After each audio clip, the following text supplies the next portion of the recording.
ಹೇಳ್ತೀನಿ, ಕರ್ತನಿಗೆ ಮೆಚ್ಚುಗೆಯಾದದ್ದನ್ನು ಮಾಡು, ಆಗ ಹೆಂಗೆ ಆಶೀರ್ವದಿಸಲ್ಪಡುತ್ತಿ ನೋಡು. ಹಂಗೆ ಅಂದರೆ ಕರ್ತನಿಗೆ ಮೆಚ್ಚುಗೆಯಾದದ್ದನ್ನು ಮಾಡು, ಆಗ ಹೆಂಗೆ ಆಶೀರ್ವದಿಸಲ್ಪಡುತ್ತಿ ನೋಡು. ಎರಡನೇ ಪೂರ್ವಕಾಲ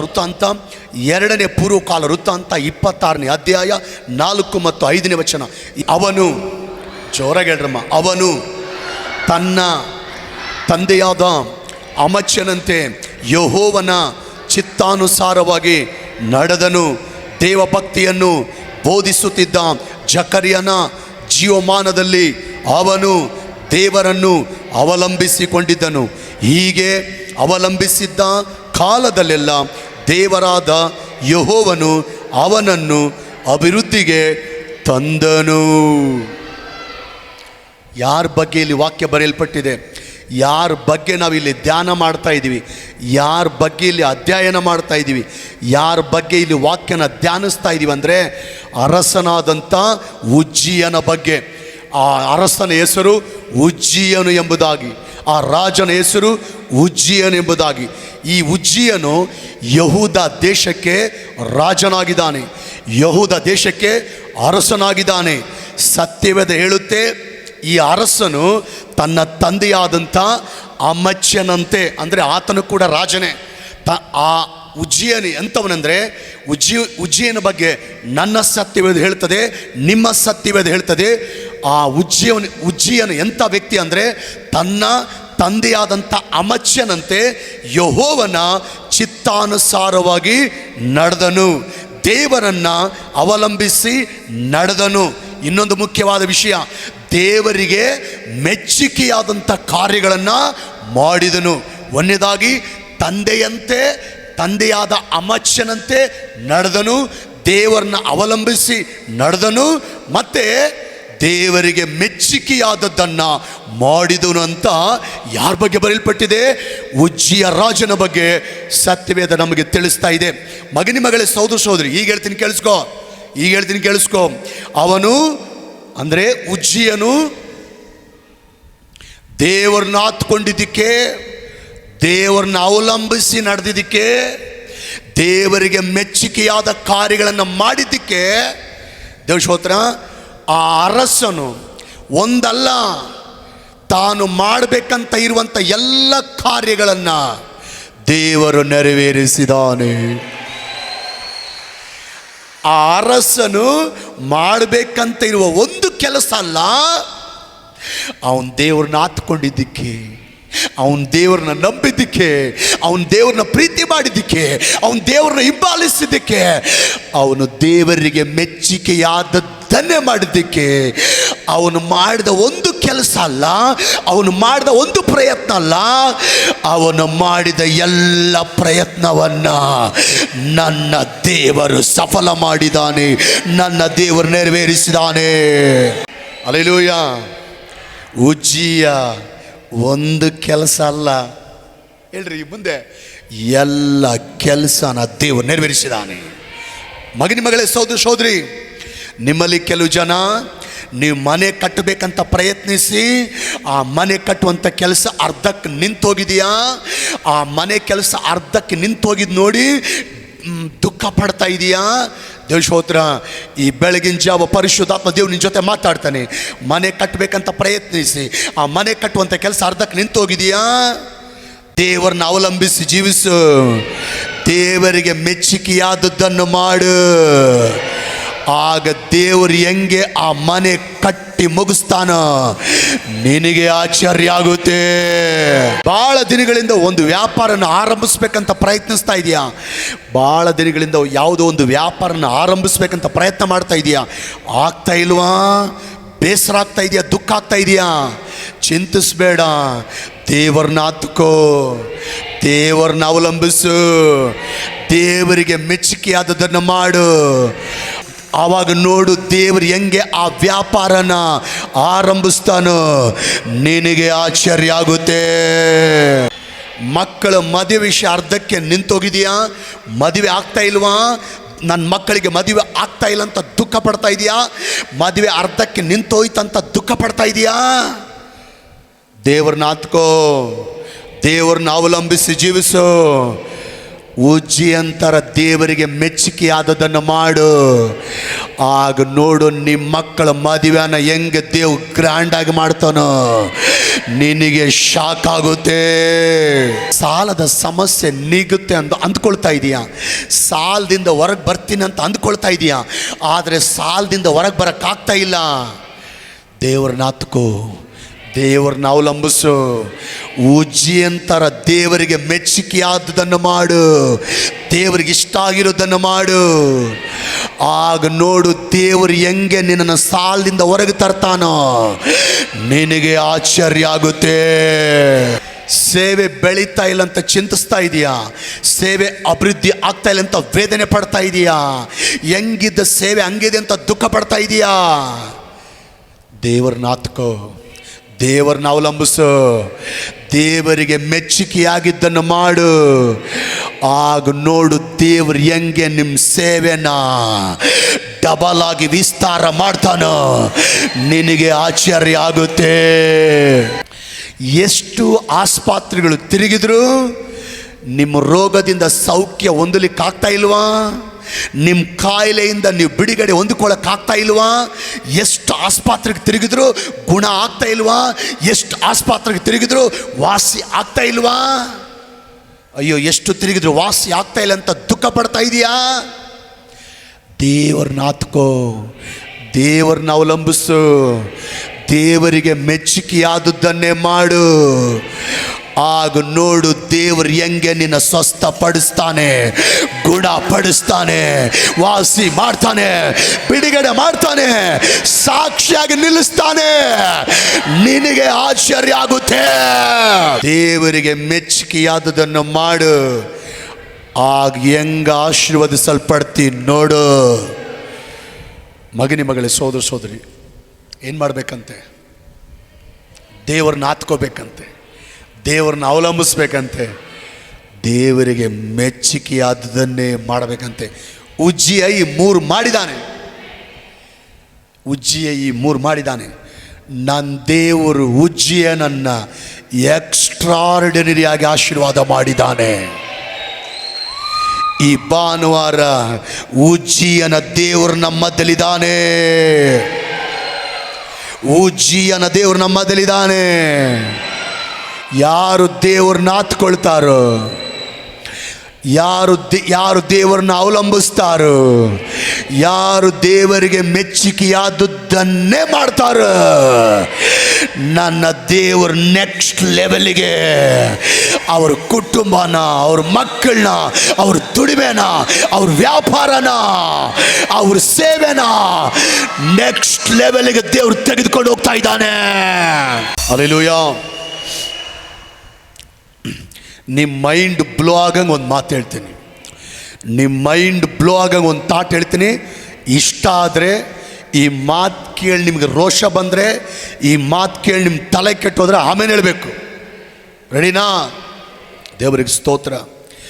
ಉಜ್ಜಿಯನು ದೇವರನ್ನ ಹತ್ಕೊಂಡಿದ್ದಾನೆ. ಉಜ್ಜಿಯನು ದೇವರನ್ನ ಅವಲಂಬಿಸಿ ಜೀವಿಸಿದ್ದಾನೆ. ಉಜ್ಜಿಯನು ದೇವರಿಗೆ ಮೆಚ್ಚುಗೆಯಾದ ಕಾರ್ಯಗಳನ್ನು ಮಾಡಿದ್ದಾನೆ. ಅವನು ದೇವರಿಗೆ ಮೆಚ್ಚುಗೆಯಾದ ಕಾರ್ಯಗಳನ್ನು ಮಾಡಿದ್ದಕ್ಕೆ ಅವನು ಎಲ್ಲ ಕಾರ್ಯಗಳನ್ನು ದೇವರು ನೆರವೇರಿಸಿದ್ದಾನೆ. ಹಂಗೇರಿ ಬರೀ ಅವನು ಎಲ್ಲ ಕಾರ್ಯಗಳನ್ನು ನೆರವೇರಿಸಿದ್ದು ಮಾತ್ರ ಅಲ್ಲ, ಬರೀ 16 ವರ್ಷಕ್ಕೆ, ಬರೀ 16 ವಯಸ್ಸಿಗೆ ಆ ದೇಶಕ್ಕೆ ಅವನನ್ನು ರಾಜಾಗಿ ಮಾಡಿದ್ದಾನೆ.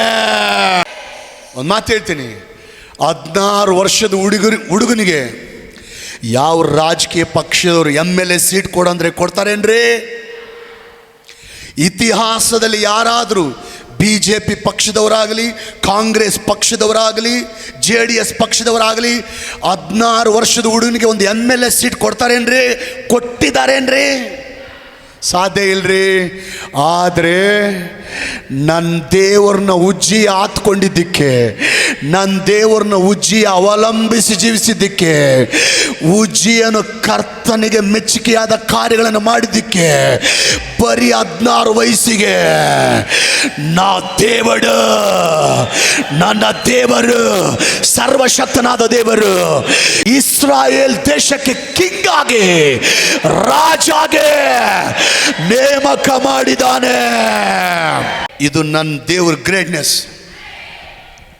ಹೈಸ್ಕೂಲ್ ಓದುವಂಥ ವಿದ್ಯಾರ್ಥಿಗಳಿಗೆ, ಕಾಲೇಜ್ ಓದುವಂಥ ವಿದ್ಯಾರ್ಥಿಗಳಿಗೆ, ಬೇರೆ ಬೇರೆ ಟ್ರೈನಿಂಗ್ ಕೋರ್ಸ್ ಓದುವಂಥ ವಿದ್ಯಾರ್ಥಿಗಳಿಗೆ, ಹಾಸ್ಟೆಲಲ್ಲಿ ಓದುವಂಥ ವಿದ್ಯಾರ್ಥಿಗಳಿಗೆ ಪ್ರವಾದನೆಗೆ ಹೇಳ್ತೀನಿ, ಯಾರು ಹೆಂಗನ ಜೀವಿಸಲಿ, ನೀವು ಕರ್ತನನ್ನು ಆತ್ಕೊಳ್ರಿ, ಕರ್ತನನ್ನು ಅವಲಂಬಿಸಿ ಜೀವಿಸ್ರಿ, ಕರ್ತನಿಗೆ ಮೆಚ್ಚುಗೆಯಾದದನ್ನೇ ಮಾಡ್ರಿ.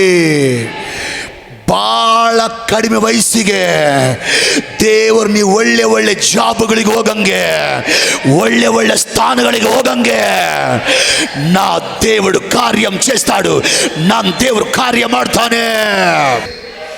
ದುಡಿಮೆ ಮಾಡುವವರಿಗೆ, ಬಿಸಿನೆಸ್ ಮಾಡುವವರಿಗೆ ಪ್ರವಾದನೆಗೆ ಹೇಳ್ತೀನಿ, ರಿಸೀವ್ ಮಾಡ್ಕೊಳ್ರಿ. ಆಮೇನ್. ಯಾರು ಹೆಂಗೆ ಜೀವಿಸ್ತಾರೋ ತಲೆ ಕೆಡಿಸ್ಕೋಬೇಡ್ರಿ, ಯಾರು ಹೆಂಗೆ ಬದುಕ್ತಾರೋ ತಲೆ ಕೆಡಿಸ್ಕೋಬೇಡ್ರಿ. ನೀವು ಮಾತ್ರ ದೇವ್ರನ್ನ ಹತ್ಕೊಳ್ರಿ, ನೀವು ಮಾತ್ರ ದೇವ್ರನ್ನ ಅವಲಂಬಿಸ್ರಿ, ನೀವು ಮಾತ್ರ ಕರ್ತನಿಗೆ ಮೆಚ್ಚುಗೆ ಆದದನ್ನು ಮಾಡ್ರಿ.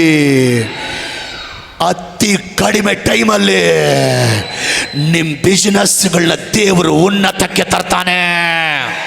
ಜಾಬ್ ಮಾಡೋರಿಗೆ, ಕೆಲಸ ಮಾಡುವವರಿಗೆ, ಆಫೀಸಲ್ಲಿರೋರಿಗೆ, ಕಂಪ್ನಿಯಲ್ಲಿ ಕೆಲಸ ಮಾಡುವವರಿಗೆ ಕೇಳಿಸ್ಕೊಳ್ರಿ, ಪ್ರವಾದನೆಗೆ ಹೇಳ್ತೀನಿ. ಆನ್ಲೈನ್ನಲ್ಲಿರುವವರಿಗೆ ಪ್ರವಾದನೆಗೆ ಹೇಳ್ತೀನಿ. ಆಫೀಸಲ್ಲಿ, ಜಾಬ್ ಮಾಡುವಂಥ ಸ್ಥಳದಲ್ಲಿ, ಕಂಪ್ನಿಯಲ್ಲಿ ದೇವ್ರನ್ನ ಹತ್ಕೊಳ್ರಿ. ಯಾರು ಹೆಂಗೆ ಜೀವಿಸ್ತಾರೋ ತಲೆ ಕೆಡಿಸ್ಕೋಬೇಡ್ರಿ.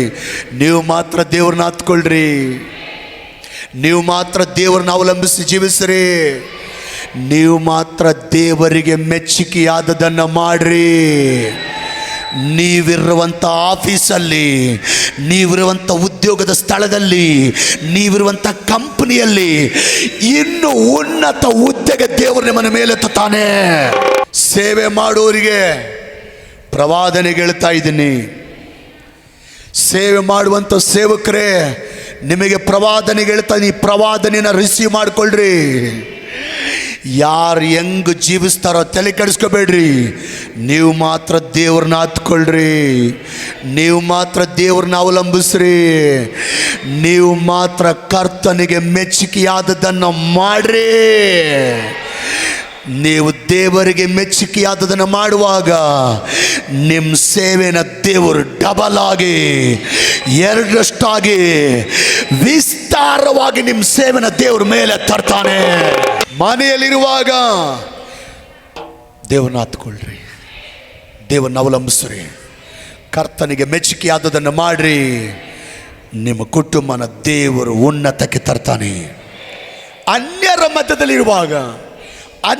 ಮಧ್ಯದಲ್ಲಿರುವಾಗ, ಕ್ರಿಸ್ತ ನಂಬಿಕೆ ಇಲ್ಲದವರ ಮಧ್ಯದಲ್ಲಿರುವಾಗ ದೇವ್ರನ್ನ ಅವಲಂಬಿಸ್ರಿ, ದೇವ್ರನ್ನ ಹತ್ಕೊಳ್ರಿ, ದೇವರಿಗೆ ಮೆಚ್ಚುಗೆಯಾದದ್ದನ್ನೇ ಮಾಡ್ರಿ. ಅತಿ ಕಡಿಮೆ ಟೈಮಲ್ಲಿ ಅನ್ಯರಿಗಿಂತ ನಿಮ್ಮನ್ನ ನನ್ನ ದೇವರು ಉನ್ನತ ಸ್ಥಿತಿಗೆ ತರ್ತಾನೆ. 3 ಮಾಡ್ಬೇಕು ನಾವು ಕರ್ತನಿಗೆ. 1, ಕರೆಕ್ಟ್, ದೇವ್ರನ್ನ ಹತ್ಕೋಬೇಕು. 2, ದೇವರನ್ನ ಅವಲಂಬಿಸ್ಬೇಕು. 3, ಕರ್ತನಿಗೆ ಮೆಚ್ಚುಗೆಯಾದದ್ದನ್ನೇ ಮಾಡಬೇಕು. ಮಗನೇ, ಸೋದರಿ, ಸತ್ಯವೇದದಲ್ಲಿ ಇನ್ನೊಬ್ಬ ಅರಸನ ಬಗ್ಗೆ ನೋಡೋಣ. ಈ ಹಿಜ್ಕೀಯನಿಗೆ ಮರಣಕರವಾದ ರೋಗ ಬಂದಿದೆ.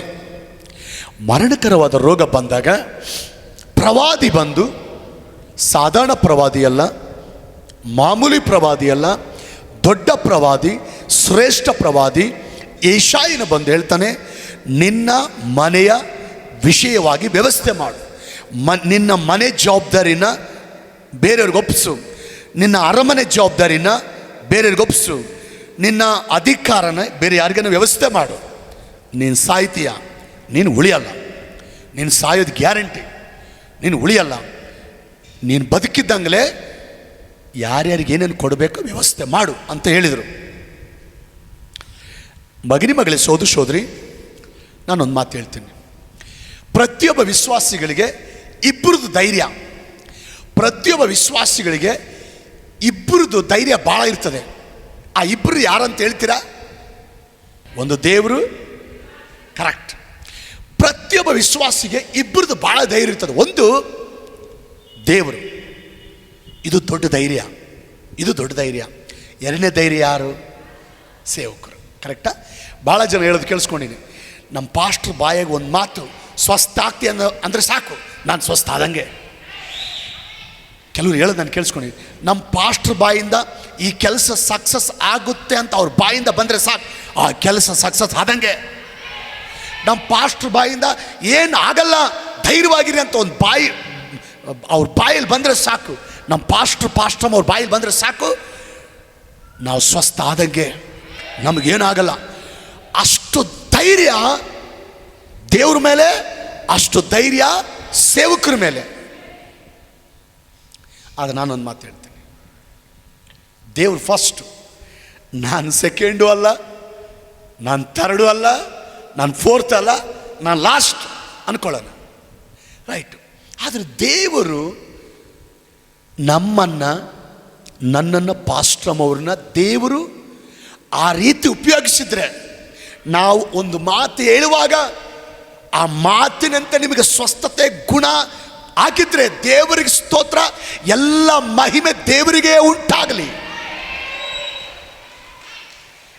ಆದರೆ ಈಗ ಹಿಜ್ಕೀಯನ ವಿಷಯಕ್ಕೆ ಬರೋದಾದರೆ ಅವನಿಗೂ ಇಬ್ಬರ ಮೇಲೆ ಭಾಳ ಧೈರ್ಯ. ಒಂದು ದೇವ್ರ ಮೇಲೆ ಧೈರ್ಯ, ಎರಡನೇದು ಸೇವಕನ ಮಾತಂದರೆ ಧೈರ್ಯ. ಆದರೆ ಇವಾಗ ದೇವರು ಕೈ ಬಿಟ್ಟಾನ ಹೇಳ್ರಿ, ದೇವರು ಕೈ ಬಿಟ್ಟಾನ, ಸೇವಕನು ಕೈ ಬಿಟ್ಟಾನ. ಇನ್ನು ಯಾರ ಹತ್ರ ಹೋಗ್ಬೇಕು? ಇವಾಗ ಇರೋದಿಬ್ಬರೇ ನಿಮಗೆ ಧೈರ್ಯ. ಒಂದು ದೇವ್ರ ಕಣ್ಣಿಗೆ ಕಾಣಲ್ಲ, ಅದಕ್ಕೆ ತಗೊಂಬಂದು ಎಲ್ಲ ನಮ್ಮ ಮೇಲೆ ಹಾಕ್ತೀರಿ. ಈಗ ನಾನು ನಿಮ್ಮನ್ನು ಕೈ ಬಿಟ್ಟು ಅನ್ಕೊಳ್ರಿ. ಒಂದು ಹಾಡು ನೆನಪು ಬರ್ತಾ ಇದ್ದೀವಿ, ನನ್ನ ಸ್ವಾಮಿ ನಿನ್ನನ್ನು ಬಿಟ್ಟು ಇನ್ಯಾರ ಬಳಿಗೆ ನಾ ಹೋಗಲಿ. ದೇವರು ಬಿಟ್ಬಿಟ್ಟ, ನಾವು ಬಿಟ್ಬಿಟ್ವಿ ಅಂದರೆ ನೀವು ಈ ಹಾಡು ಹಾಡ್ಕೊಂಡು ಕೂತ್ಕೋಬೇಕಷ್ಟೇ, ನಿಮಗೆ ಉಳಿದಿರೋದು. Okay, right. ಈಗ ಹಿಜ್ಕೀಯ ರಾಜನಿಗೆ ನಾನು ಪಕ್ಕ ಸತ್ತೋಗ್ತೀನಿ ಅಂತ ಗೊತ್ತಾಯಿತು, ನಾನು ಪಕ್ಕ ಉಳಿಯಲ್ಲ ಅಂತ ಗೊತ್ತಾಯಿತು, ದೇವರು ನನ್ನ ಕೈ ಬಿಟ್ಟಿದ್ದಾನಂತ ಗೊತ್ತಾಯಿತು, ಪಾಸ್ಟ್ರು ಕೂಡ ನನ್ನ ಕೈ ಬಿಟ್ಟಿದ್ದಾನಂತ ಗೊತ್ತಾಯಿತು. ಗೊತ್ತಾದ್ಮೇಲೆ ಏನು ಮಾಡ್ದ ಗೊತ್ತಾ?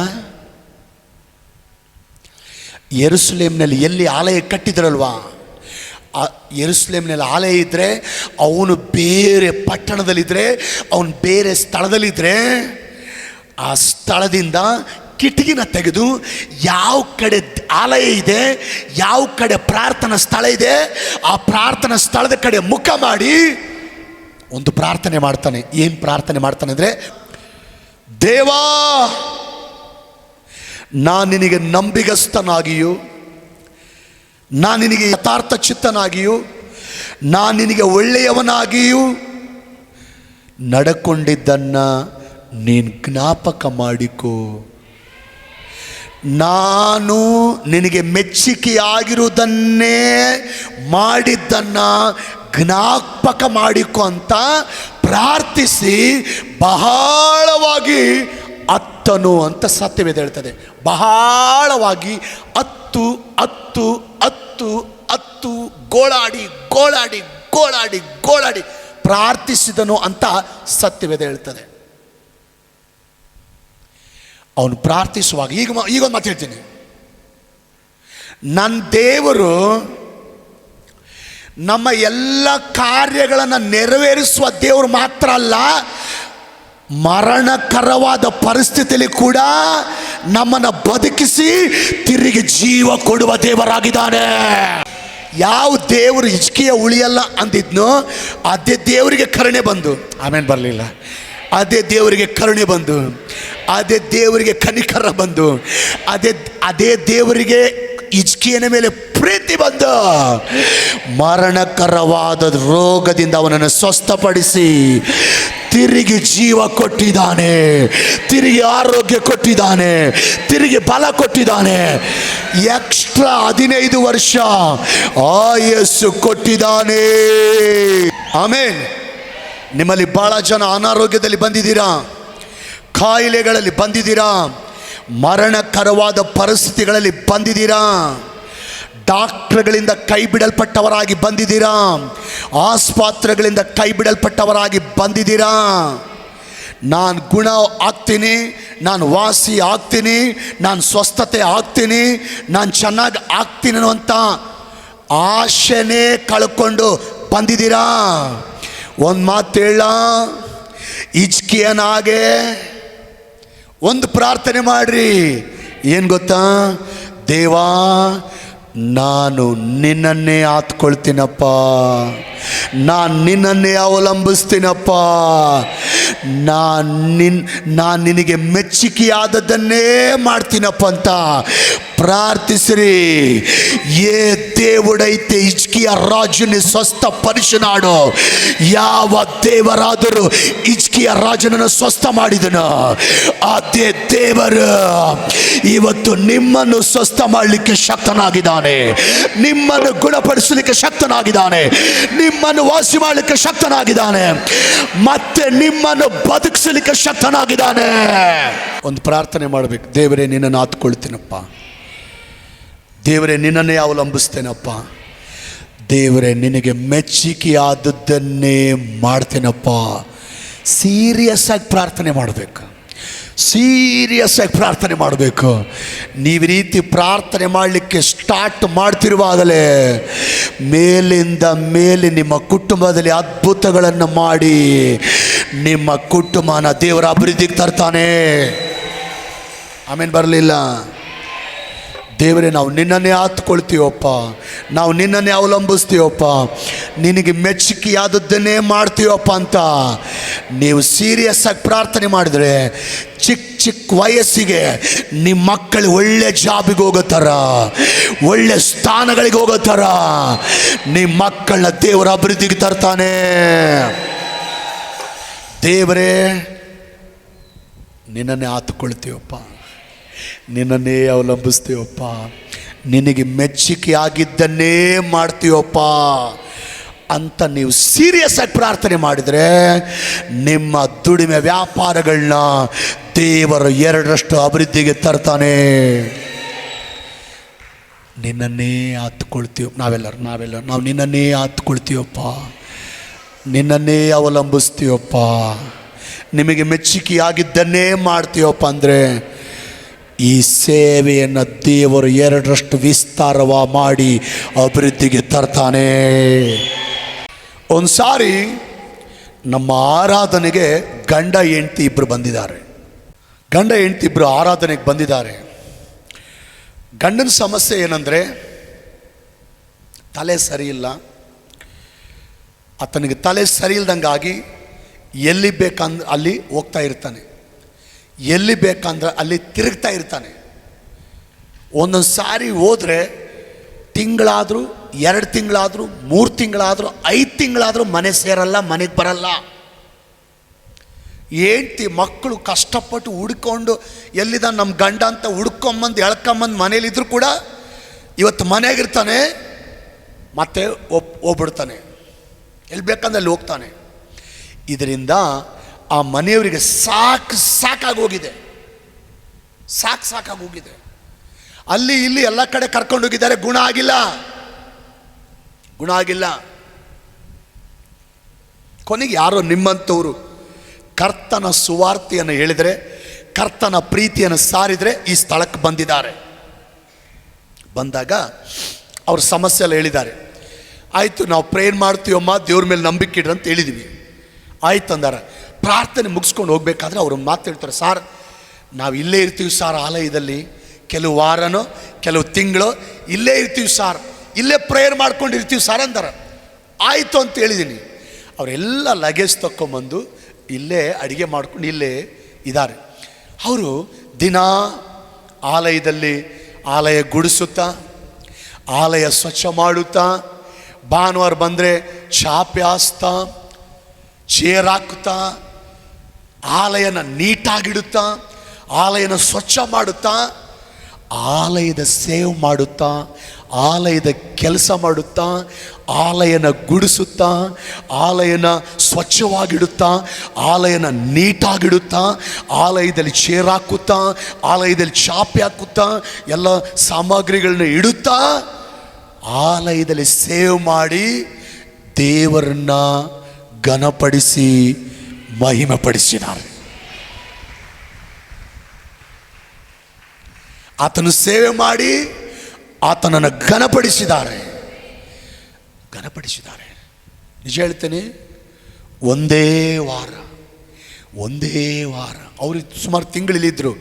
ಒಂದೇ ವಾರದಲ್ಲಿ ಅವರು ಆಲಯ ಗುಡಿಸಿ ಸ್ವಚ್ಛವಾಗಿಟ್ಟು ನೀಟಾಗಿಟ್ಟು ದೇವರ ಸೇವೆ ಕೆಲಸ ಮಾಡಿ ದೇವರನ್ನ ಘನಪಡಿಸುವಾಗ, ದೇವರಿಗೆ ಮೆಚ್ಚುಗೆಯಾದದನ್ನು ಮಾಡುವಾಗ ಸುಮಾರು 2-3 ವರ್ಷಗಳಿಂದಿರುವಂಥ ಆ ದೇವರಿಗೆ ಸ್ತೋತ್ರ, ಏನದು ಮಾನಸಿಕ ಅಸ್ವಸ್ಥತೆಯಿಂದ, ಆ ಬಲಹೀನತೆಯಿಂದ ನನ್ನ ದೇವರ ಆ ವ್ಯಕ್ತಿನ ಸಂಪೂರ್ಣವಾಗಿ ಗುಣಪಡಿಸಿದ್ದಾನೆ, ಸಂಪೂರ್ಣವಾಗಿ ವಾಸಿ ಮಾಡಿದ್ದಾನೆ, ಸಂಪೂರ್ಣವಾಗಿ ಸೌಖ್ಯಪಡಿಸಿದ್ದಾನೆ.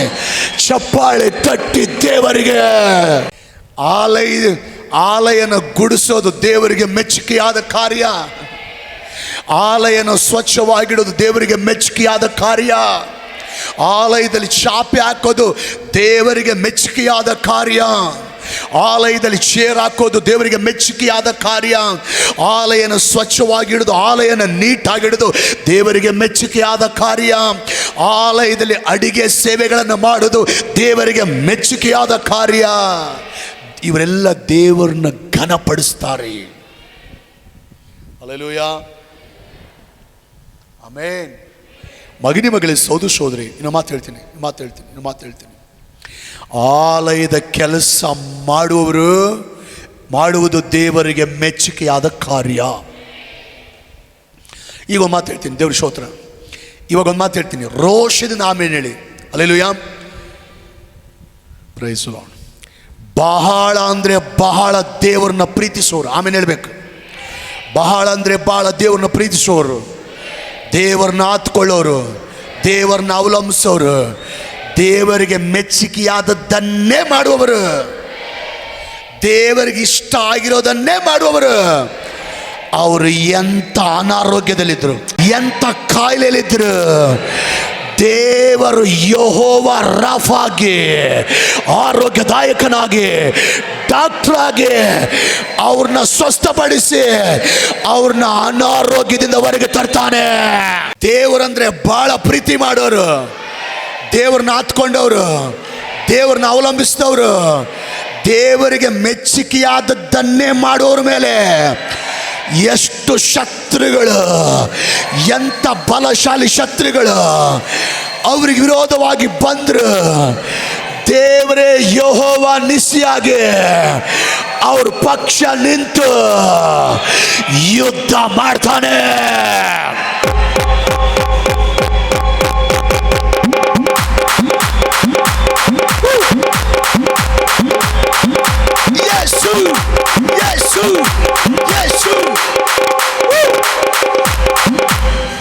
ದೇವ್ರನ್ನ ಬಹಳ ಪ್ರೀತಿ ಮಾಡೋರು, ದೇವ್ರನ್ನ ಹತ್ಕೊಳ್ಳೋರು, ದೇವ್ರನ್ನ ಅವಲಂಬಿಸೋರು, ದೇವರಿಗೆ ಮೆಚ್ಚುಗೆಯಾದದ್ದನ್ನೇ ಮಾಡುವವರು.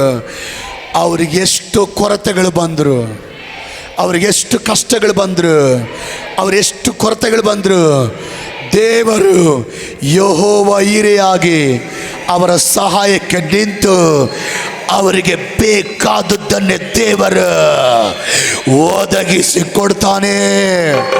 ದೇವರಂದ್ರೆ ಬಹಳ ಪ್ರೀತಿ ಮಾಡೋರು, ದೇವರನ್ನ ಆತ್ಕೊಂಡವರು, ದೇವರನ್ನ ಅವಲಂಬಿಸಿದವರು, ದೇವರಿಗೆ ಮೆಚ್ಚುಗೆಯಾದದ್ದನ್ನೇ ಮಾಡುವವರು. ಅವ್ರ ಮೇಲೆ ಕೇಸ್ ಹಾಕಿ ಅವರು ಕೋರ್ಟಲ್ಲಿ ನಿಂತರು, ದೇವರೇ ನ್ಯಾಯಾಧೀಶನಾಗಿ ಅವ್ರ ಪಕ್ಷ ನಿಂತು ನನ್ನ ದೇವರು ಕೋರ್ಟ್ ವಿಷಯದಲ್ಲಿ ದೇವರು ಅವರಿಗೆ ಜಯ ಕೊಡ್ತಾ ಇದ್ದಾನೆ. ಭಾಳ ಅಂದರೆ ಭಾಳ ದೇವ್ರನ್ನ ಪ್ರೀತಿ ಮಾಡೋರು, ದೇವ್ರ ಅಂದರೆ ಭಾಳ ಹುಚ್ಚಿಡಿಸ್ಕೊಂಡವರು, ದೇವ್ರನ್ನ ಆತ್ಕೊಂಡವರು, ದೇವ್ರನ್ನ ಅವಲಂಬಿಸಿದವರು, ಉಜ್ಜೀಯಂತರ ದೇವರಿಗೆ ಮೆಚ್ಚುಗೆಯಾದದ್ದನ್ನೇ ಮಾಡುವವರು. ಆಮೇನ್. ಅವ್ರು ಎಂಥ ಇಕ್ಕಟ್ಟಲ್ಲಿದ್ದರು ಹೇಳ್ರಮ್ಮ, ಅವ್ರು ಎಂಥ ಇಕ್ಕಟ್ಟಲ್ಲಿದ್ದರು, ಅವ್ರು ಎಂಥ ಇರುಕಲ್ಲಿದ್ದರು, ಅವರು ಎಂಥ ಅಪಾಯದ ಸ್ಥಿತಿಯಲ್ಲಿದ್ದರು, ದೇವರೇ ಅವರಿಗೆ ಆಶ್ರಯ ದುರ್ಗವಾಗಿ ನಿಲ್ತಾನೆ.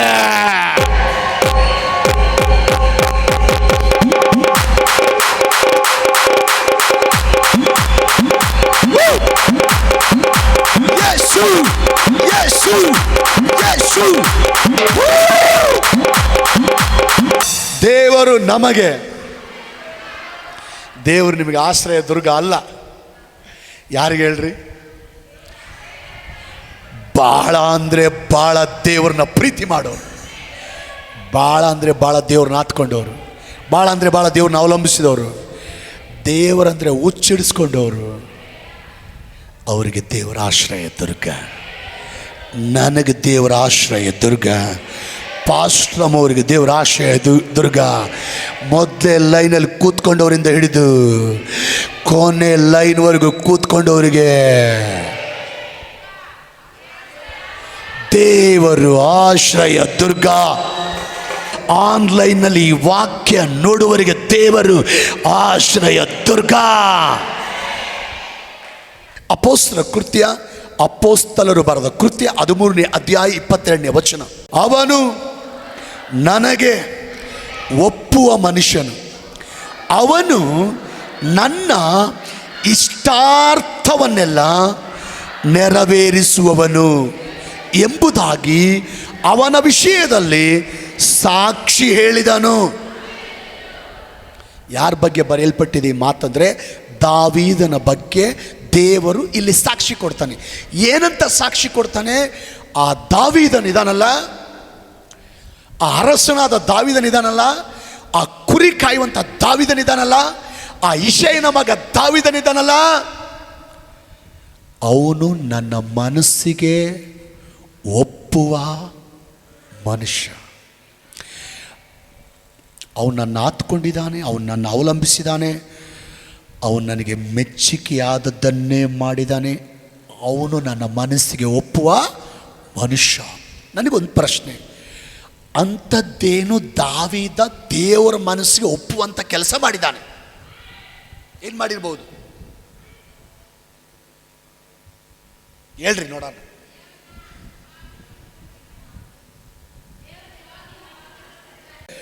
ಅವನು ಯಾವಾಗಲೂ ದೇವರನ್ನ ಆರಾಧಿಸ್ತಾ ಇದ್ದಾನೆ. ಅಡವಿಯಲ್ಲಿದ್ದರೂ ದೇವರನ್ನ ಆರಾಧಿಸ್ತಾ ಇದ್ದಾನೆ, ಊರಲ್ಲಿದ್ದರೂ ದೇವರನ್ನ ಆರಾಧಿಸ್ತಾ ಇದ್ದಾನೆ, ಕೆಟ್ಟದಾದರೂ ದೇವರನ್ನ ಆರಾಧಿಸ್ತಾನೆ, ಒಳ್ಳೆಯದಾದರೂ ದೇವ್ರನ್ನ ಆರಾಧಿಸ್ತಾನೆ, ಲಾಭ ಬಂದರೂ ದೇವ್ರನ್ನ ಆರಾಧಿಸ್ತಾನೆ, ನಷ್ಟ ಆದರೂ ದೇವ್ರನ್ನ ಆರಾಧಿಸ್ತಾನೆ. ಒಂದು ಪ್ರಶ್ನೆ, ಅವನು ತಪ್ಪೇ ಮಾಡಿಲ್ವಾ? ತಪ್ಪು ಮಾಡಿದ್ದಾನೆ. ಬೈಬಲ್ ಹೇಳ್ತದೆ, ತಪ್ಪು ಮಾಡದೇ ಇರೋರು ಈ ಭೂಮಿ ಮೇಲೆ ಒಬ್ಬರೂ ಇಲ್ಲ, ನೀತಿವಂತನೂ ಇಲ್ಲ, ಒಬ್ಬನೂ ಇಲ್ಲ. ಇವನು ತಪ್ಪು ಮಾಡಿದ್ದಾನೆ, ನಿಮ್ಮೆಲ್ಲರಿಗಿಂತ ಜಾಸ್ತಿ ತಪ್ಪು ಮಾಡಿದ್ದಾನೆ. ಒಂದು ಮಾತು ಹೇಳ, ಇವನು ತಪ್ಪು ಮಾಡಿದ್ದಕ್ಕಿಂತ ಜಾಸ್ತಿ ಒಳ್ಳೇದು ಮಾಡಿದ್ದಾನೆ. ತಪ್ಪು ಮಾಡಿದ್ದಕ್ಕಿಂತ ಜಾಸ್ತಿ ಒಳ್ಳೇದೇ ಮಾಡಿದ್ದಾನೆ. ದೇವರನ್ನ ಆರಾಧಿಸಿದಾನೆ, ಎಲ್ಲ ವೇಳೆ ದೇವ್ರನ್ನ ಆರಾಧಿಸಿದಾನೆ, ದೇವರ ಮನಸ್ಸು ಕರಗಂಗೆ ದೇವ್ರನ್ನ ಆರಾಧಿಸಿದಾನೆ. ಅದಕ್ಕೆ ದೇವರು ಅವನನ್ನು ಪ್ರೈಸ್ ದಿ ಲಾರ್ಡ್, ಹಲ್ಲೆಲೂಯಾ, ಅರಮನೆ ಕೊಟ್ಟು, ಸ್ಥಾನ ಕೊಟ್ಟು, ಅಧಿಕಾರ ಕೊಟ್ಟು, ಹಣ ಕೊಟ್ಟು, ಎಲ್ಲ ಕೊಟ್ಟು ನೆಕ್ಸ್ಟ್ ಲೆವೆಲ್ಗೆ ದೇವರು ಅವನನ್ನು ರಾಜಾಗಿ ಮಾಡಿ ದಾವೀದನ ದೇವರು ಉನ್ನತಕ್ಕೆ ಮೇಲೆತ್ತಿದ್ದಾನೆ. ಒಂದು ತಾಟ್ ಹೇಳ್ತೀನಿ, ನಾವು ಪ್ರಾರ್ಥನೆ ಮಾಡಂಗಿದ್ರೆ ನೋಡ್ರಿ, ಪ್ರಾರ್ಥನೆ ಮಾಡೋದು ದೇವರಿಗೆ ಮೆಚ್ಚುಗೆಯಾದ ಕಾರ್ಯ, ಆರಾಧನೆ ಮಾಡೋದು ದೇವರಿಗೆ ಮೆಚ್ಚುಗೆಯಾದ ಕಾರ್ಯ, ಸುವಾರ್ತೆ ಸಾರೋದು ದೇವರಿಗೆ ಮೆಚ್ಚುಗೆಯಾದ ಕಾರ್ಯ, ಆತ್ಮಗಳನ್ನ ಗೆಲ್ಲೋದು ದೇವರಿಗೆ ಮೆಚ್ಚುಗೆಯಾದ ಕಾರ್ಯ. ದೇವರ ಸೇವೆಗಾಗಿ ದಶಮಭಾಗ ಕಾಣಿಕೆಗಳನ್ನ ಕೊಡೋದು ದೇವರಿಗೆ ಮೆಚ್ಚುಗೆಯಾದ ಕಾರ್ಯ. ಆಲಯದ ಕೆಲಸ ಮಾಡೋದು ದೇವರಿಗೆ ಮೆಚ್ಚುಗೆಯಾದ ಕಾರ್ಯ. ಆಲಯನ ಗುಡಿಸೋದು, ಆಲಯನ ಸ್ವಚ್ಛವಾಗಿಡೋದು, ಆಲಯನ ನೀಟಾಗಿಡೋದು ದೇವರಿಗೆ ಮೆಚ್ಚುಗೆಯಾದ ಕಾರ್ಯ. ಇವೆಲ್ಲ ಮಾಡಿ ದೇವ್ರನ್ನ ಘನಪಡಿಸ್ರೆ. ನಾನು ಒಂದು ತಾಟ್ ಹೇಳ್ತೇನೆ. ದಾವೀದನಲ್ಲಿ ದೇವ್ರಿಗೆ ಇಷ್ಟ ಆಗಿದ್ದು ದೇವ್ರನ್ನ ಆರಾಧನೆ ಮಾಡ್ದ. ನಾನೊಂದು ಮಾತು ಹೇಳ್ತೀನಿ. ಯೋಬನ ಹಾಗೆ, ದಾನಿಯೇಲನ ಹಾಗೆ, ಮೋಶೆ ಹಾಗೆ, ಇವರೆಲ್ಲ ಎದ್ರ ಫೇಮಸ್ ಹೇಳ್ರಿ?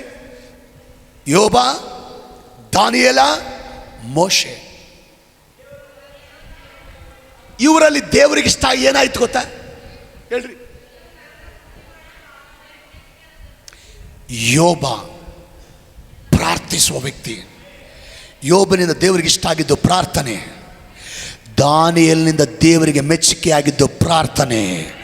ಮೋಶೆಯಿಂದ ದೇವರಿಗೆ ಇಷ್ಟ ಆಗಿದ್ದು ಪ್ರಾರ್ಥನೆ. ಅದಕ್ಕೆ ಹೇಳ್ತೀನಿ, ನೀವು ಯೋಬನ್ ಥರ, ದಾನಿಯೇಲನ ಥರ, ಮೋಶೆ ಥರ ಪ್ರಾರ್ಥನೆ ಮಾಡಬೇಕು. ಎರಡನೇದು, ದಾವೀದನ ಥರ ದೇವರನ್ನ ಸ್ತುತಿಸಬೇಕು. ದಾವೀದನ ಥರ ದೇವರನ್ನ ಆರಾಧಿಸ್ರಿ. ಪೌಲನ ಥರ ಸೇವೆ ಮಾಡ್ರಿ. ಆ ರೀತಿ ನೀವು ಯಾವ ಥರ? ಮೋಶೆ ಥರ, ಯೋಬನ್ ಥರ, ದಾನಿಯೇಲ್ ಥರ ಪ್ರಾರ್ಥಿಸ್ಬೇಕು. ದಾವೀದನ ಥರ ದೇವರನ್ನ ಆರಾಧಿಸ್ಬೇಕು. ಪೌಲನ ಥರ ಸೇವೆ ಮಾಡಬೇಕು.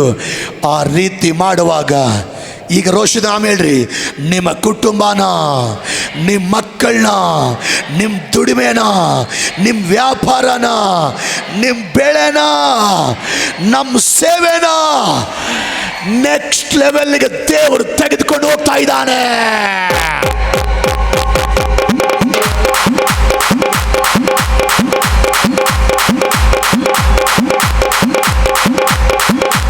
ನಿಮ್ಮ ಕುಟುಂಬ, ನಿಮ್ಮ ಮಕ್ಕಳು, ನಿಮ್ಮ ದುಡಿಮೆ, ನಿಮ್ಮ ವ್ಯಾಪಾರ, ನೀವು ಪ್ರಾರ್ಥನೆ ಮಾಡುವಾಗ, ನೀವು ಆರಾಧನೆ ಮಾಡುವಾಗ, ದೇವರಿಗೆ ಮೆಚ್ಚುಗೆಯಾದದನ್ನು ಮಾಡುವಾಗ, ದೇವ್ರ ಸ್ತೋತ್ರ, ದೇವರು ನಿಮ್ಮ ಕುಟುಂಬನ, ಮಕ್ಕಳನ್ನ, ದುಡಿಮೆನ, ವ್ಯಾಪಾರನ ಹೆಂಗೆ ನೆಕ್ಸ್ಟ್ ಲೆವೆಲ್ಗೆ ತೆಗೆದುಕೊಂಡು ಹೋಗ್ತಾನೆ, ಅದು ನೋಡಿ ನಿಮಗೆ ಆಶ್ಚರ್ಯ ಆಗುತ್ತೆ. ಆಮೇನ್. ಪ್ರಸಂಗ ಅಂಶ ಪಕ್ಕದವ್ರು ನೋಡಿ ಹೇಳ್ರಿ, ದೇವ್ರನ್ನ ಆತ್ಕೋ, ದೇವ್ರನ್ನ ಅವಲಂಬಿಸಿ ಜೀವಿಸು, ದೇವ್ರಿಗೆ ಮೆಚ್ಚುಗೆಯಾದದನ್ನೇ ಮಾಡು. ಆಗ ಹೆಂಗ ಆಶೀರ್ವದಿಸಲ್ಪಡ್ತಿ ನೋಡು. ಕಣ್ಮುಚ್ಚ ಅನ್ನೋ ವಾಕ್ಯಕ್ಕಾಗಿ ಪ್ರಾರ್ಥನೆ ಮಾಡೋಣ. ಕೃಪಾಸತ್ಯ ಕಣ್ಮುಚ್ಚಿ ದೇವರಿಗೆ ಹೇಳ್ರಿ, ದೇವ ನನ್ನ ಜೊತೆ ಮಾತಾಡಿದೀಯ. ಕೃಪಾಸತ್ಯ ಸಂಪೂರ್ಣನಾಗಿರುವ ನಮ್ಮ ಸರ್ವಶಕ್ತನ ತಂದೆಯ ದೇವರೇ, ಈ ಮಧ್ಯಾಹ್ನ ಸಮಯದಲ್ಲಿ ಪರಿಶುದ್ಧಾತ್ಮ ದೇವ, ದೇವರಿಗೆ ಮೆಚ್ಚುಗೆಯಾದದನ್ನು ಮಾಡು, ಆಗ ಹೆಂಗ ಆಶೀರ್ವದಿಸಲ್ಪಡ್ತಿ ನೋಡು ಅನ್ನುವಂಥ ಅಂಶದ ಕುರಿತಾಗಿ ಮಕ್ಕಳ ಜೊತೆ ಮಾತಾಡಿದೀಯ. ಹೌದಪ್ಪ. ಒಂದು, ನಾವು ದೇವರನ್ನ ಆತ್ಕೋಬೇಕು ಎಲ್ಲ ವಿಷಯದಲ್ಲಿ. ಎರಡು, ಎಲ್ಲ ವಿಷಯದಲ್ಲಿ ದೇವರನ್ನ ಅವಲಂಬಿಸೇ ಜೀವಿಸ್ಬೇಕು. ಸಣ್ಣ ವಿಷಯವಾದರೂ, ದೊಡ್ಡ ವಿಷಯವಾದರೂ, ಮನೆ ವಿಷಯವಾದರೂ, ಬಿಸಿನೆಸ್ ವಿಷಯವಾದರೂ, ಮಕ್ಕಳ ವಿಷಯವಾದರೂ, ಗಂಡನ ವಿಷಯವಾದರೂ, ಸೇವೆ ವಿಷಯವಾದರೂ, ಬೇರೆ ಇನ್ನು ಯಾವ ವಿಷಯವಾದರೂ, ಪ್ರತಿ ವಿಷಯದಲ್ಲಿ ದೇವರನ್ನ ಹತ್ಕೋಬೇಕು, ದೇವರನ್ನ ಅವಲಂಬಿಸಬೇಕು. ದೇವರಿಗೆ ಮೆಚ್ಚುಗೆಯಾದದ್ದನ್ನೇ ಮಾಡಲಿಕ್ಕೆ ನಾವು ಪ್ರಯತ್ನಿಸಬೇಕು. ಆ ರೀತಿ ಮಾಡುವಾಗ ಉಜ್ಜೀಯನನ್ನ ಅವನು ಮಾಡುವ ಒಂದು ಕೆಲಸ ಅಲ್ಲ, ಅವನು ಮಾಡುವ ಎಲ್ಲ ಕಾರ್ಯಗಳನ್ನು ನೀ ನೆರವೇರಿಸಿದೀಯಾ. ಇವತ್ತು ಈ ಲೋಕದಲ್ಲಿ 16 ವಯಸ್ಸಿನ ಹುಡುಗನಿಗೆ ಒಂದು ಸಣ್ಣ ಅಧ್ಯಕ್ಷನ ಸೀಟು ಕೂಡ ಕೊಡಲ್ಲ, ಇನ್ನು MLA ಸೀಟು ದೂರದ ಮಾತು. ಆದರೆ ನನ್ನ ದೇವರು, ಪರಲೋಕದ ದೇವರು, ಸೃಷ್ಟಿಕರ್ತನಾದ ದೇವರು, ಉಜ್ಜೀಯನ ದೇವರು ಬರೀ 16 ವಯಸ್ಸಿಗೆ ದೇಶಕ್ಕೆ ರಾಜನಾಗಿ ಮಾಡಿ ರಾಜನಾಗಿ ನಿಲ್ಲಿಸಿದಾನೆ. ಇವತ್ತು ಓದುವಂಥ ಮಕ್ಕಳು, ಕಾಲೇಜಲ್ಲಿರುವಂಥ ಮಕ್ಕಳು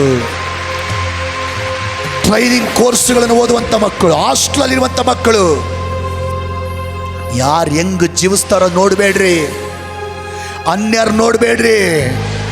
ದೇವ್ರನ್ನ ಹತ್ಕೊಳ್ರಿ, ದೇವ್ರನ್ನ ಅವಲಂಬಿಸ್ರಿ, ದೇವರಿಗೆ ಮೆಚ್ಚುಗೆಯಾದದನ್ನು ಮಾಡ್ರಿ. ಕಡಿಮೆ ವಯಸ್ಸಿಗೆ, ಚಿಕ್ಕ ವಯಸ್ಸಿಗೆ ದೊಡ್ಡ ದೊಡ್ಡ ಜಾಬ್ಗಳಲ್ಲಿ, ದೊಡ್ಡ ದೊಡ್ಡ ದೊಡ್ಡ ಸ್ಥಾನದಲ್ಲಿ ನೀವು ಹೋಗುವಂತೆ ದೇವರು ಕಾರ್ಯ ಮಾಡ್ತಾನೆ. ಬಿಸಿನೆಸ್ ಮಾಡೋರಷ್ಟೇ ಕಡಿಮೆ ಟೈಮಲ್ಲೇ ನಿಮ್ಮ ಬಿಸಿನೆಸ್ ಅನ್ನು ದೇವರ ಅಭಿವೃದ್ಧಿಗೆ ತರ್ತಾನೆ. ಉದ್ಯೋಗ ಮಾಡುವವರು, ಬಿಸಿನೆಸ್ ಉದ್ಯೋಗ ಮಾಡುವವರು, ಆಫೀಸಲ್ಲಿ ಕೆಲಸ ಮಾಡೋರು, ಕಂಪ್ನಿಯಲ್ಲಿ ಕೆಲಸ ಮಾಡೋರು, ನೀವು ದೇವರಿಗೆ ಮೆಚ್ಚುಗೆ ಆದದನ್ನು ಮಾಡ್ರಿ, ದೇವ್ರನ್ನ ಹತ್ಕೊಳ್ರಿ. ಕಡಿಮೆ ಟೈಮಲ್ಲಿ ದೇವರು ಇನ್ನೂ ನಿಮ್ಮನ್ನು ಉನ್ನತ ಹುದ್ದೆಗೆ ದೇವರು ಮೇಲೆತ್ತುತ್ತಾನೆ. ಸೇವೆ ಮಾಡುವವರು ಯಾರು ಹೆಂಗನ ಜೀವಿಸಲಿ, ನೀವು ದೇವರಿಗೆ ಮೆಚ್ಚುಗೆ ಆದದನ್ನು ಮಾಡ್ರಿ, ದೇವ್ರನ್ನ ಹತ್ಕೊಳ್ರಿ. ಕಡಿಮೆ ಟೈಮಲ್ಲಿ ನಿಮ್ಮ ಸೇವೆನ ದೇವರು ಎರಡರಷ್ಟು ವಿಸ್ತಾರವಾಗಿ ದೇವರು ಬೆಳೆಸ್ತಾನೆ.